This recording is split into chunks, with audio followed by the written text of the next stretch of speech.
I often wonder what a little 4-year-old boy can understand about heaven, hell, Jesus, and heaven.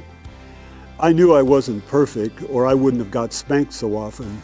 But one time I tried to tell my mom I could remember every spanking I ever got, but she laughed and said you couldn't because you were spanked so often.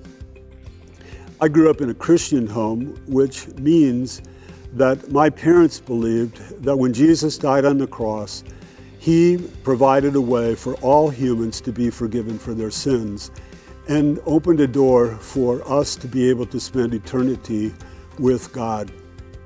They did believe that this had to be received in faith and that you couldn't do anything to earn it by works.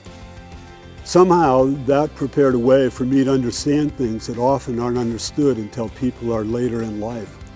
But 62 years ago, my Sunday school teacher explained to me heaven, hell, how my sins separated me from God, and that if I didn't seek forgiveness for my sins, I would spend eternity in hell.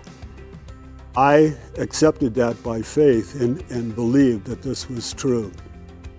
It's a miracle to me that I came to faith at such a young age when my grandfather, who was an alcoholic, didn't believe until his 60s. It amazes me that God cared enough for an old alcoholic to show him how to come to Jesus, but equally amazing that God cared about a little boy in a Sunday school class. I really believe that began a journey, which I am still on to this day. In 6th grade, I felt God calling me to serve Him, and by 17, I committed to full-time ministry.